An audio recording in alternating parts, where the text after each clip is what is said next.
I'm very glad to meet again in London Tesfazion, leader of the Eritrean opposition.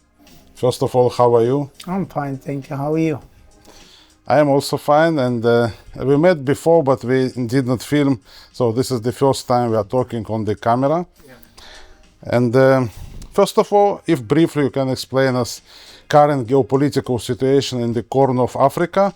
Eritrea is located in the southern part of Red Sea, surrounded by completely failed states, which are Sudan in civil war, Ethiopia in civil war, Yemen in civil war. So it's not that nice region, let's say this way. Yeah, it is like problematic environment. Yes, like what Israel's facing. This is Syria's failed state. In the Gaza, everyone surrounding Israel is very as well failed or semi-failed. Even the Egyptian or the Jordanian are so. True. We have a very brutal dictatorship who solidified his power by isolating the country from the world. Eritrea is the most isolated country, like North Korea. Yeah, so the leader came to the power in the beginning of the 90s after the long fight for the independence of Eritrea, of a few different forces. He was actually in charge of quite small group of people, right? And he became the... Yeah, he was the chairman or the general secretary of the EPLF. So when he left, it's a freedom movement of Eritrea. Eritrea. It was a coalition of many individuals. So he imprisoned all his comrades, he killed everyone, he arrested one, so then he left alone. So he's in power practically, not because he has a good economy or has high tech or everything, just he lived by isolating, by blocking the state. So Eritrea is under hostage of Isaias Afwerki, under the hostage of the dictator, Isaias Afwerki. Isaias Afwerki, yeah. He's quite old man right now, and should we see changes soon in Eritrea? Yeah, there will be change. It's not going to last anymore. Maybe within 12 to 16 months, there will be change in Eritrea soon. So may it be that I'm talking to the future president of Eritrea? Yeah, probably. But the biggest thing is, when they change, they come to Eritrea. You have to remember, Eritrea is the only non-Arab, non-Muslim majority country in Red Sea with Israel. And the only state in Africa or Middle East has no internal or external threat, because it's a very homogeneous nation. The Tigrinya they are indigenous, and they are the overall. So when we came in power, when Eritrea became official the Tigrinya nation, the whole region is going to change. So the absence of this, because if you see it, we are the only nation, we never ever conquered by Islam or by Arabs for the last 2000. You Jewish, you've been away in Europe or something, just you come back the last 100 years ago to Middle East, or to Israel. And you managed to survive and to stay. Yes, always. In your own territory. Yes, we fought because our geography, it is the most very protected geography we have, because we are protected behind us from the east by the desert, then from south by the mountain, then by west by the Nubian desert. So we have no any threat from back. The only threat we have is in the sea. So at the sea as well, it's the same thing. Only now, what they did, the Houthis, they blocked the sea. So when we became in power, solving the Yemen issue, pacifying, the only reason we have is to pacify the Red Sea, to make it peaceful, because we have to go back to our sea, to the only cities with the economy we can create is just in the coastal area. So the pacifying the Red Sea is more than anything. Yeah. Geographically wise, you're sitting just near the Yemen state and the Saudi. yes, Djibouti, and everything. That's the region. The location is not bad, in fact, of Eritrea. Yeah, Bab el Mandeb, the Suez Canal, and the Strait of Hormuz. These are the key strategic places in the Middle East. Anyone who controls these three things, he controls the flow of oil or everything. Even the fight now in Red Sea, who control it between China, Russia, and America, that region. If you see it in Djibouti, there are more than 10 countries have military base because it matters for them, that region. Could you explain us all this situation in the Corn of Africa and just maybe around? Because the first time after the Cold War, I may say it's became a battleground again for the superpowers, like Russia is deeply involved, China of course is involved, and we see France and the United States were quite abandoning the territory. But again, we have now elections in the US, maybe the things will change, we don't know. But what's the balance of power in the region? Yeah, it's, you have to remember the Belt and Road, when it finished about 2,000 years ago, when humans, they developed the traveling by ships, by everything, that the region became.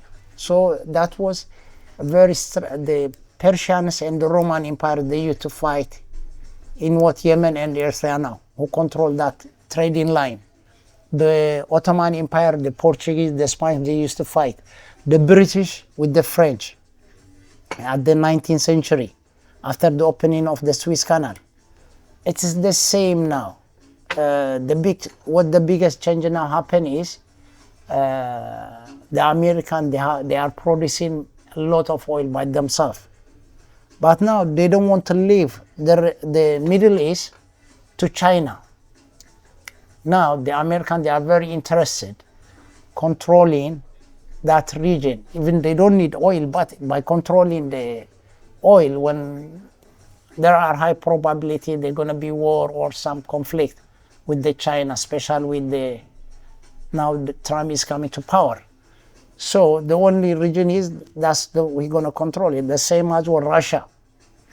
The Russians, because they are blocked by the Baltic and the Black Sea, their plan is to have their export through Iran to go directly to Asia, to India.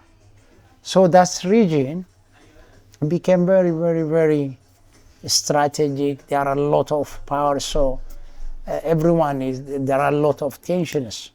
So that's what the Iranian as well to control. So, for example, if we are looking at the situation in Sudan, we have a clear two forces fighting for the power. It's already on the ground. We have the government and we have this rapid deployment force. But actually, it's a second government, you may say, yeah, today. And we see Ukrainians now supporting the rapid deployment force once the Russians support the government. And it was vice versa just not long ago. So it's a very dynamic situation. Who will take eventually, who will take all? Now, it's not only the Russians, the Ukrainians, the Saudi and the Emirates, they are fighting. The Saudi, they are supporting the government. The Emirates, they supporting the rapid force. At the same as well, the Iranian, now they are supporting the government.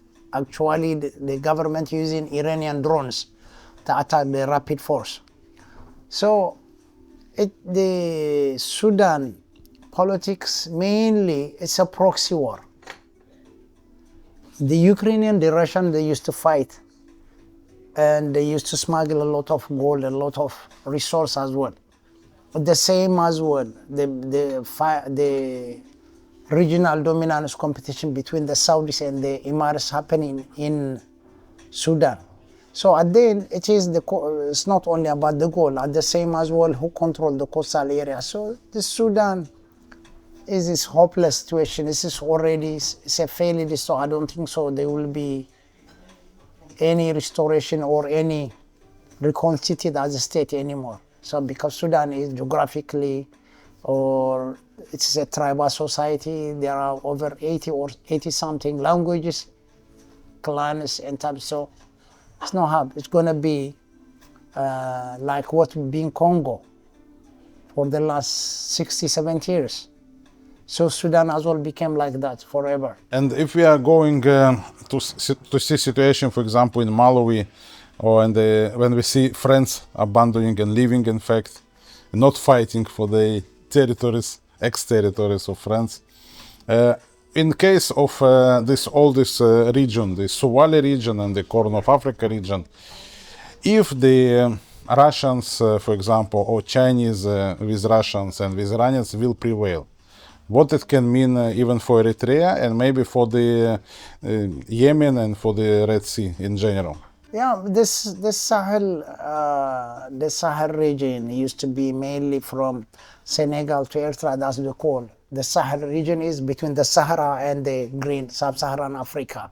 That the region historically was colonized by the French.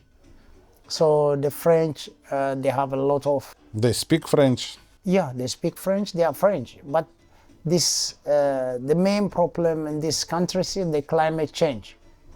Desertification is expanding at the same as well. The collapse of Libya, a lot of weapons they want as a contraband or anything. So the French, they were slow. The Russians, the French, they talk about human rights, democracy, election.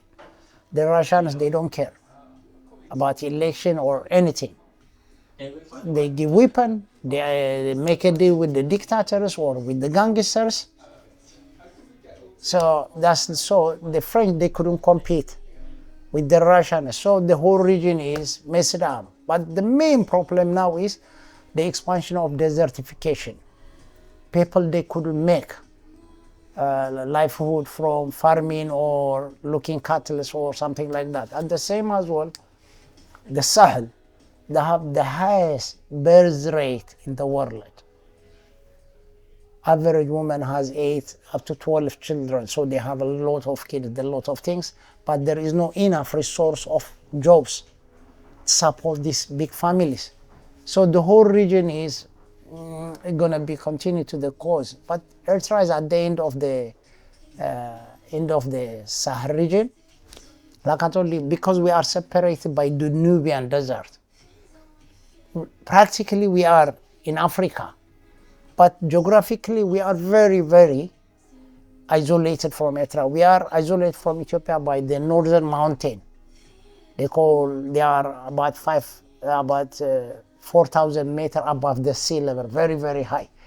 And in the east, we are surrounded by the Denkali Desert, the hottest place in the world. It's gone sometimes 50 something, very hostile region.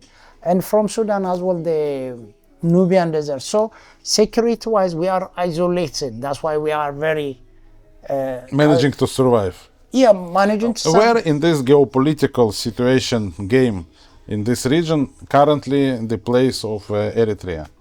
Yeah, in Eritrea, just like I told you, with the last 60 or 50 years after the end of colonization, the first generation who get educated, they read Marxism, Leninism. They were leftists. The new generation is very, very nationalistic. They want identity, they want economy, so they want to look after themselves, only the new generation. It means civilization-wise, we are part of West. Just we were what they call the Judeo-Christian. That was our heritage. We call what do you call Torah? We call it Orit. It was there in Yemen, Eritrea, just or the Red Sea coastal of Red Sea or the Saudi. It was there almost 4,000 years. So it's not imported. Then even when the Byzantine Empire became, it was like that. This was part of that region. So we're gonna have a strategic relationship with Israel based on our common civilization, common trade, at the same as well, we want to be part of the West. We were part of West for the last 3,000 years. fighting the Persians or the Indians. Everyone, because mainly changed things at the 19th century, because Europe, the West Europe, it adopted new identity after the Reformation, after the Enlightenment. In many ways became different civilization, what they call liberalization. But we are still the same. We never had Reformation, we never had Enlightenment. So we're gonna so we are now, we're going back to our civilization. So our role as well gonna be based on our culture, on our civilization. In that region, there is no liberalism or nothing. So maybe a lot of Israeli, they think you are the only guys endangered in Syria or in Egypt. Like the same guys, if you are a minority, maybe we are an overwhelming majority inside Eritrea. But in the region, we are very, very, very tiny minority. We are not welcome in many states in the region because of our culture, because of our identity. So we're going to change it, we're going to develop, we're going to industrialize our economy, we're going to open our economy, everything. Because of the strategic location of Eritrea, it can be also beneficial for the, I think, United States, for the other countries to make Eritrea strong, to make sure there is a good transportation and there is no issues with the Yemenites attacking the ships in the Red Sea. Of course, so this is a strategic location, I think, for Eritrea. It is in our strategic. And you can benefit from that. Yeah, it is our strategic. The only feature we're going to have is we have to be a maritime state. Even before, we used to be a maritime nation or state. So if you have to go back to the coastal area to establish big city, trading posts, everything, industrialization, everything, Red Sea has to be pacified. This Houthi, they are minority in Yemen. Even they are not the coastal people. They live near the Saudi border in the mountains. The overwhelming majority, the Yemeni population, the Sunni, they want peace. There is no nice people like the Yemeni. But this infection that comes from Yemen, from Iran. The biggest problem in Yemen is not the Yemeni. The intervention of Iran. That's what they are doing. It just they are financing. And above all as well, they are exporting ideology that say there's to Israel, there's to America, there's everything. But the Yemeni people, they are not benefiting from what the Houthi they are doing. Still they are fighting them. There is a big fight between the Sunnis and the Houthi in Yemen right now. Do you see in Israel potential ally? Yes. Yes, Israel has a lot of internal problem. That's we know. Yeah, but we separate in our movement. The majority of the Israeli population, they are liberals, they are open-minded. When you go to Israel, the institutions, the parties, and the overwhelming majority, the Israeli population, they are completely different. So our first, when we became in power, just to open it. For Israelis, it's going to be, for them, it's easy place to buy second home. It's easy to go for holiday without any threat, without anti-Semitism, anything. So the Israeli, most people, they don't live. We used to have the IDF. The biggest IDF overseas military base used to be in Eritrea. 1956, there used to be over 300 IDF soldiers in Eritrea. Most the IDF food, the special detained meat, everything used to be made in Eritrea in 1950s, 60s. So the Israelis, especially, at the same as well, Eritrea was part of Ethiopia.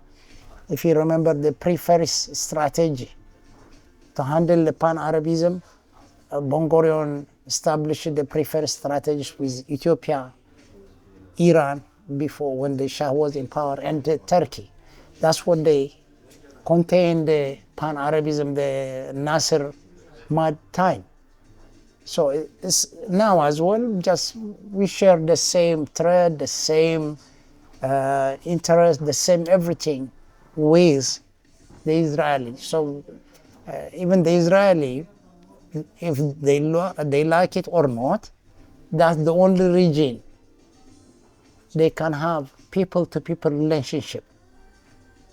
Israel, you have peace agreement with Jordan, with Egypt almost for 40, 50 years now. But still, you have a cold peace. You don't have relationship with people to people. The True. relationships. We have, in some cases, like with the Jordan or with Egypt, we have a very good agreements. But in fact, the relations, the real human relations, the traveling, visiting each other, speaking with each other, it doesn't exist. So we are not really accepted. That's why I say it's not the true peace agreements. It's kind of ceasefire, agreement. Yeah, but that's not the case with Eritrea. For example, in Emirates, we have a good relations. I was in Emirates. It feels different. Yeah, but in Emirates, Saudi, the Gulf, they are not states. If I go to Dubai, I never ever met the Emirates. The entire population, almost 90-something% the population is immigrants. Yeah, it's clear. Yeah, I know. Yeah, but in Eritrea, you're gonna have the first relationship, people to people. So maybe Alex is gonna have a second home or holiday home. At the same as well, most Israeli, they don't know. It's just less than 2 hours flight. But maybe that leads me to my last question, because it's nice that you're inviting me to visit Eritrea, but currently we are sitting in London, and I don't know if you can visit Eritrea, and I don't know if I can visit Eritrea after talking to you. So, I mean, it's not that easy. What is your plan to take the power? The easiest way is removing the dictator is now the easiest way. What we have to prepare is what's going to happen after the dictator, because there is no electricity, there is no economy, there is nothing. So we are now, the last 2 years, we're going to make a show in Tel Aviv within 2 months. That's why we are coming first. We've been developing a lot of projects, implemented it. The dictator has no any social base anymore. The only staying in power is through media monopoly, narrative monopoly, isolation. And if you have satellite television and satellite radio that go 24 hours, the government... So Eritrea is a very isolated country, kind of North Korea, right? More than North Korea. Yeah, North Korea, they have technology, they have everything. But in Eritrea, the dictator is very, very vulnerable. So if you have satellite television, that's what we're going to do. The government is going to collapse within 3 to 6 months. Because it's not going to sustain anything. It has nothing. Has no economy, no technology, nothing. The technology now, you know where we are now. From AI to everything. So talking to the people over the head of the dictator, that's how you plan to conquest the hordes and to take the power. Especially the army. The army is very, has no salary, it's slave. The army, the people is practically slave, no salary, no future, never one. At the same as well, you have to remember the Eritrea, the Tigrinya nation, they are divided to Ethiopia, they call Tigray, and Eritrea. We are the same nation. Those but divided between the countries. Yeah, the European, they divided us to the Ethiopian community. 20% of them, they are from Tigray. They speak the same language like me. So, Isaias, the dictator, is from Tigray, from Ethiopia. He's not... Originally not Eritrean, you mean? Yeah, he's not. He has no any social baby. Before they used to, so it's easy to isolate. Already he gave up in diaspora and everywhere. So removing the dictator is the easiest part. The hardest part is creating the economy, just creating jobs, generate wealth. That's the biggest challenge we have. But we don't have any more worry about removing the dictator. Okay, Tesfazion, so maybe one day you welcome me in Eritrea and we talk. Yeah, you will. Once you we will. sit in Eritrea. You will. You're gonna have a holiday home. I mean, comparing Eritrea, there is no a beautiful state. A beautiful state like Eritrea. In the coastal, in the Massaw and the coast, is zero like Tel Aviv. And the sea level, within 1 hour drive, you go 2,500 meters above sea level. Within 1 hour, then in the up is a winter, then in the middle like spring or something, then in the coastal area it is summer. You're gonna get 3 seasons within 1 hour. So it's in the upstairs you can go without having jacket always, or in the coastal area as well, very, very. So it's a very, very drastic, very, very beautiful, very ancient. We are the only nation in Africa, we have our own alphabets. We are the only nation who have developed nationhood, but it's not like Africa. So it's quite different. So I'm sure you're going to enjoy your time in Eritrea soon. Thank you, Alex. Thank you. Thank you very much.